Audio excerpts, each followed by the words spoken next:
Hello students, मैं नया chapter लेकर प्रस्तुत हूँ।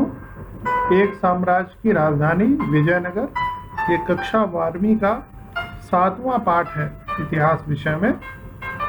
इस पाठ में हम लोग विजयनगर के उत्कर्ष, विकास और पतन के विषय में जानने का प्रयास करेंगे। हम यह भी जानने का प्रयास करेंगे कि उसकी कौन कौन सी विशेषताएं थी।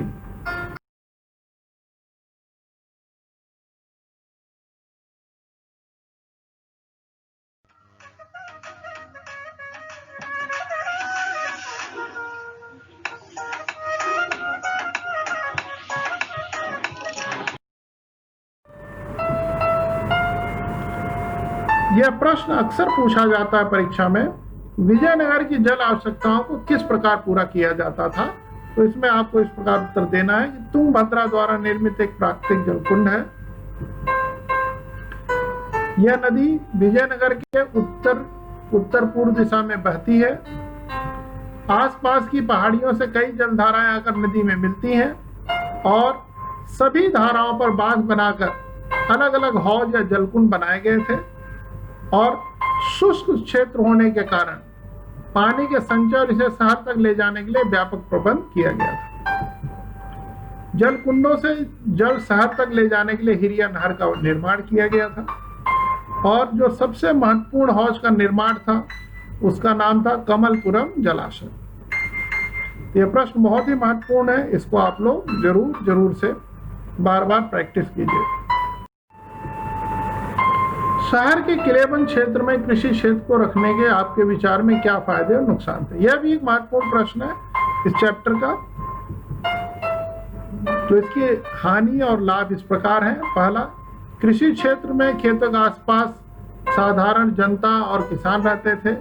बागों और खेतों की रखवाली करना इससे आसान कार्य था, जिससे कि जंगली जानवर खेतों को नष्ट न कर दें।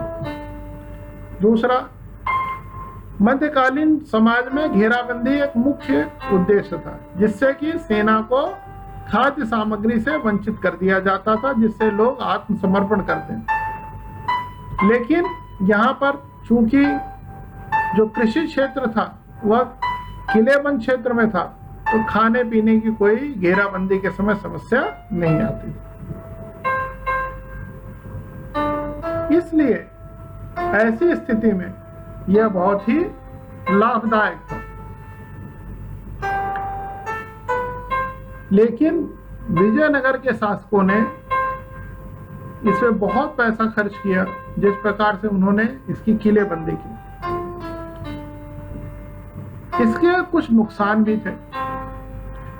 इससे किसानों को खेतों में आने और जाने के लिए बार बार द्वारपालों से इजाजत लेनी पड़ती थी और जब घेराबंदी हो जाती थी तो उस समय जो किसान थे अपनी आवश्यकता वाली चीजों को नहीं ले सकते थे। यह बहुत ही खर्चीली थी, इसमें बहुत धन का उपयोग किया गया। साथ में इस कृषि क्षेत्र का विस्तार नहीं किया जा सकता था। तो जब कृषि क्षेत्र का विस्तार नहीं कर सकते थे तो उससे राज्य को नुकसान था, क्योंकि जनसंख्या के साथ में उनके खाने पीने की आवश्यकताओं की पूर्ति करना आवश्यक था। और यदि शत्रु पक्ष द्वारा काटी गई फसल को आग लगा दिया जाता तो इससे बहुत ही आर्थिक हानि होती थी।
महानवमी डिब्बा से संबंध अनुष्ठानों का क्या महत्व था? यह भी एक बहुत ही महत्वपूर्ण सवाल है जो बार बार परीक्षा में आता है। विजयनगर का यह सबसे ऊंचे स्थानों पर बना हुआ एक विशाल मंच था जिसका आधार 11,000 वर्ग फीट और ऊंचाई 40 फीट थी। इसके ऊपर लकड़ी की एक संरचना बनी थी और इसकी दीवारों पर रामायण से जुड़े प्रसंगों का चित्रण किया गया था। इसकी संरचना से जुड़े जो अनुष्ठान थे संभवतः सितंबर तथा अक्टूबर के शरद मासों में मनाए जाने वाले 10 दिन के हिंदू त्योहार जिसे दशहरा कहा जाता है, बंगाल में दुर्गा पूजा, नवरात्रि या महानवमी के नामों से जाना जाता था। इसके महानवमी के अवसर पर इसको निष्पादित किया जाता था। इस अवसर पर विजयनगर शासक अपने रुतबे, ताकत और अधिराज का प्रदर्शन करते थे। इस अवसर पर मूर्ति की पूजा, राज्य के अश्व की पूजा, भैंसों अन्य जानवरों की बलि दी जाते थे। नृत्य, कुश्ती, प्रतिस्पर्धा तथा साज लगे घोड़ों, हाथियों, रथों, सैनिकों की शोभा यात्रा, साथ ही प्रमुख नायकों और अधीनस्थ राजाओं द्वारा राजा और उसके अतिथियों को दी जाने वाली औपचारिक भेंट इस अवसर के प्रमुख आकर्षण थे। त्योहार के अंतिम दिन राजा अपनी तथा अपने नायकों की सेना का खुले मैदान में आयोजित भव्य समारोह में निरीक्षण करता था। इस अवसर पर नायक राजा के लिए बड़ी मात्रा में भेंट तथा साथ ही नियत कर भी लाते थे। बच्चों, आप देख सकते हैं महानवमी डिब्बा और उसके दीवारों पर जो चित्रांकन किया गया है।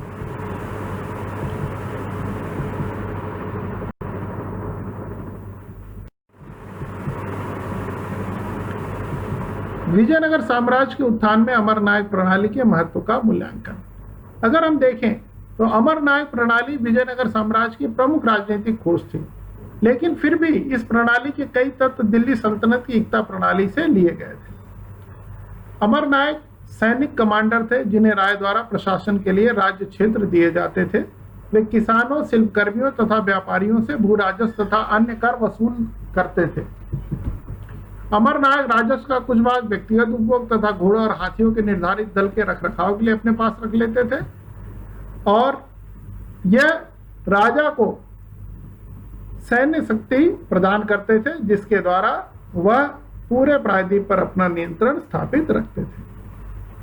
अमरनायक राजा को वर्ष में एक बार भेंट भेजा करते थे और अपनी स्वामी भक्ति प्रकट करने के लिए राज के दरबार में उपहारों के साथ स्वयं उपस्थित हुआ करते थे। अमरनायक राजा के नियंत्रण में रहते थे और राजा कभी कभी उन्हें एक स्थान से दूसरे स्थान पर स्थानांतरित कर अपना नियंत्रण दर्शाते थे। तो इस प्रकार से यह विजयनगर के उत्थान में महत्वपूर्ण भूमिका अदा करते थे। विजयनगर साम्राज्य के मंदिरों की मुख्य विशेषताओं का उल्लेख। अगर देखें तो मंदिर द्रविड़ शैली में बने थे। इनका निर्माण ग्रेनाइट पत्थरों से किया गया था। मंदिरों की विशाल संरचना थी और उसमें गोपुरम और मंडपों का निर्माण किया गया था।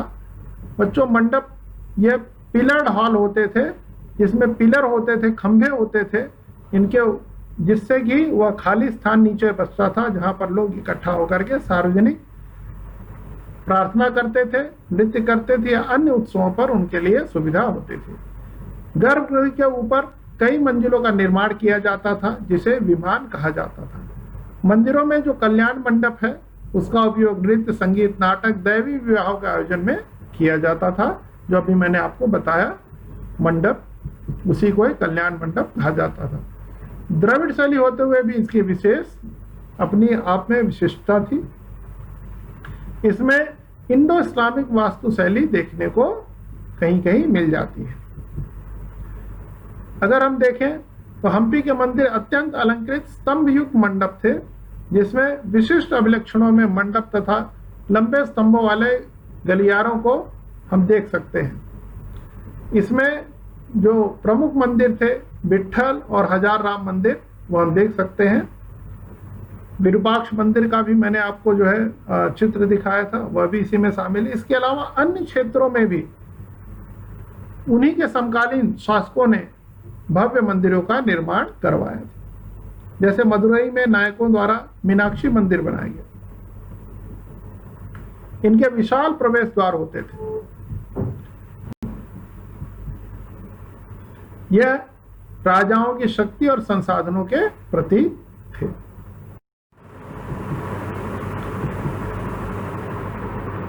यह विरूपाक्ष मंदिर है हम्पी का। आप देख सकते हैं विशाल प्रवेश द्वार, इसमें एक प्रवेश द्वार दिख रहा है, दूसरा प्रवेश द्वार छिपा हुआ है, दूसरे एंगल से दिखेगा। यह विठल मंदिर देखिए, यह रथ एक ही पत्थर को काट करके बनाया गया है, इसको बोलते हैं एकाश्म, मोनोलिथ। एकाश्म के लिए वर्ड है मोनोलिथ। इसमें कोई सीमेंट का प्रयोग नहीं किया गया, यह ग्रेनाइट के पत्थरों को काट करके बनाया गया और यह एक ही पत्थर से बनाया गया। इसी प्रकार स्थापत्य कला का और महत्वपूर्ण नमूना देखिए, एक तरफ जिंजी का झूलता मंडप है, दूसरा देखिए मीनाक्षी मंदिर मदुरई में, और ये कल्याण मंडप है।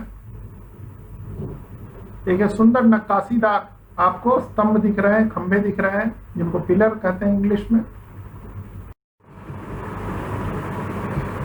विजयनगर और बहमनी राज्य के मध्य संघर्ष के कारण अगर हम देखें तो विजयनगर के पतन में सबसे बड़ा जो कारण था उनका बहमनी राज्य के साथ संघर्ष था।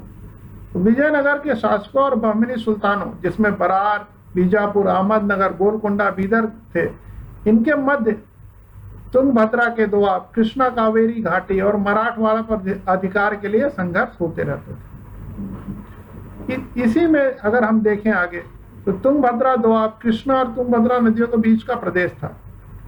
पहले भी यह आर्थिक समृद्धि के कारण जो पश्चिमी चालुक्य थे और चोलों के बीच में, और फिर बाद में होयसलों और यादवों के बीच में संघर्ष का कारण रहा, क्योंकि उपजाऊ प्रदेश था। दोआब का मतलब होता है दो नदियों के बीच का क्षेत्र। तो ये जो कृष्णा और तुंगभद्रा नदी के बीच का जो क्षेत्र था बहुत ही उपजाऊ था। जैसे उत्तर भारत में देखें तो गंगा, यमुना और ब्रह्मपुत्र के बीच का जो क्षेत्र है, इसी प्रकार अगर हम पाकिस्तान की बात करें तो उसमें सिंधु नदी और गंगा नदी के बीच का जो क्षेत्र है यह भी बहुत उपजाऊ है। तो इसके लिए निरंतर राजा संघर्ष करते थे कि यह क्षेत्र उनके क्षेत्र में रहे, जिससे कि उनको ज्यादा राजस्व मिले। कृष्णा गोदावरी घाटी में अनेक बंदरगाह थे जहां से समुद्र के द्वारा व्यापार होता था, साथ में उपजाऊपन भी था। तो विदेशी व्यापार को नियंत्रण में रखने के लिए यह अक्सर एक दूसरे से लड़ते रहते थे। इसी प्रकार इनका जो संघर्ष था वो मराठा क्षेत्र की लड़ाई, जो मराठवाड़ा क्षेत्र है उसमें कोंकण क्षेत्र पर अधिकार को लेकर के होता था। कोंकण पश्चिमी घाट और समुद्र के बीच की पतली भूपट्टी है, यह भी उपजाऊ प्रदेश था।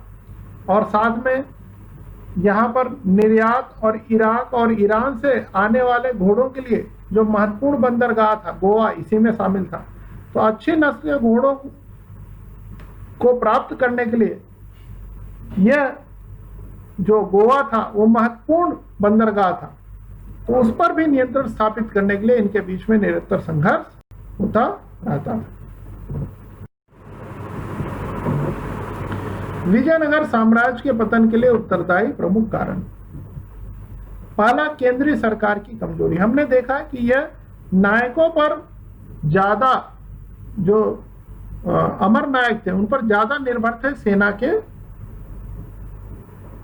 सप्लाई पर। सेना को प्राप्त करने के लिए उन पर ज्यादा जो है वह निर्भर रहते थे। कमजोर उत्तराधिकारी और कई राजवंशों का शासन, बहमनी साम्राज्य के साथ लगातार संघर्ष, अमर नायक प्रणाली, तालीकोटा का युद्ध, ये प्रमुख कारण है। और जो राम राय के हस्तक्षेप की नीति थी वह जो बहमनी साम्राज्य से अलग हुए, जो स्वतंत्र हुए राज्य थे उनको बैलेंस करना चाहते, उनको नियंत्रित करना चाहते थे। इस कारण से वह सभी एकजुट हो गए और उन्होंने मिल करके विजयनगर पर धावा बोल दिया और जिस कारण से इसकी हार हुई। सेना की भूमिका जैसा पहले किया, केंद्रीय सरकार कमजोर थी, सेना उनको अमर नायकों से प्राप्त होती थी जो सिर्फ अमर नायकों का आदेश का पालन करते थे, न कि राजा का। वो राजा के प्रति स्वामी भक्त नहीं थे, वो अपने अमर नायक के प्रति थे। इसलिए सेना अक्सर धोखा दे देती थी। कृष्णदेवराय। कृष्णदेवराय ये तुलु वंश के महानतम शासक थे और कुछ लोग इनको विजयनगर साम्राज्य का महानतम शासक मानते हैं। कृष्णदेवराय ने आंतरिक कानून और व्यवस्था को पुनः स्थापित किया और साथ में उन्होंने बहमनी राज्य के और उड़ीसा के जो गजपति शासक थे उनसे भी उन्होंने मुकाबला करके उनको नियंत्रित किया। कृष्णदेवराय ने पुर्तगालियों का भी सामना किया और उनको उन्होंने पराजित किया। कृष्णदेवराय को पुर्तगालियों ने अपनी ओर मिलाने का प्रयास किया, लेकिन उन्होंने इस प्रस्ताव को नहीं माना। तो कृष्णदेवराय ने 7 साल तक लड़ाइयाँ लड़ी। पहले उड़ीसा को, उस क्षेत्र को, उड़ीसा के गजपति शासकों को हरा करके कृष्णा नदी तक के क्षेत्र थे उनको अपने नियंत्रण में लिया। उसके बाद उन्होंने बीजापुर से लड़ाई की और फिर उन्होंने दोनों को हराने के बाद उनसे संधि कर। इसी प्रकार उन्होंने जो गुलबर्गा है उसको भी उन्होंने अपने नियंत्रण में ले लिया। जब वह हरा देते थे उसके बाद ही उनसे संधि करते थे, पहले ही संधि नहीं कर लेते थे। इसके अलावा वह बहुत ही दूरदर्शी थे। उनके दरबार में विद्वान कवियों की भरमार थी। तेनालीराम के बारे में आप जानते होंगे, वह इन्हीं के दरबार में एक मंत्री थे। इनकी उपलब्धियों का वर्णन अगर हम संक्षेप में करें तो इनका काल विस्तार और स्थायित्व का काल माना जाता है। व्यापक सहनशीलता थी और इन्होंने कई युद्धों के बाद विजयनगर को एक शक्तिशाली सैनिक शक्ति बना दिया था। शांति और समृद्धि का काल था। उत्पादकता से परिपूर्ण कृषि थी। इन्होंने अपने समय में सिंचाई को प्रोत्साहन दिया और आंतरिक और बाह्य समुद्री व्यापार में वृद्धि की। महान निर्माता थे। इन्होंने मंदिरों का निर्माण करवाया और तेलुगु के विद्वान थे और इन्होंने स्वयं रचनाएं लिखी हैं जिसमें अमुक्तमाल्य प्रमुख रचना है। इसके अलावा तेलुगु, कन्नड़, तमिल कवियों को यह आश्रय देते थे और एक न्यायप्रिय शासक थे। इसीलिए आज तक इनको लोग याद करते हैं। दोस्तों, बोर्ड टॉपर्स चैनल देखने के लिए धन्यवाद। दोस्तों, बोर्ड टॉपर्स क्लासेस चैनल आपके समर्थन से चल रहा है, तो ज़्यादा से ज़्यादा इसको लाइक करें, शेयर करें और सब्सक्राइब करें तथा बेल आइकन दबा करके नोटिफिकेशन प्राप्त करें, जिससे जैसे ही चैनल पर कोई नया वीडियो अपलोड हो तो आपको मिल जाए। साथ में अपने कमेंट्स देकर अपनी प्रतिक्रिया दें और अपने अमूल्य सुझाव दे करके हमारा हौसला बढ़ाएं। धन्यवाद।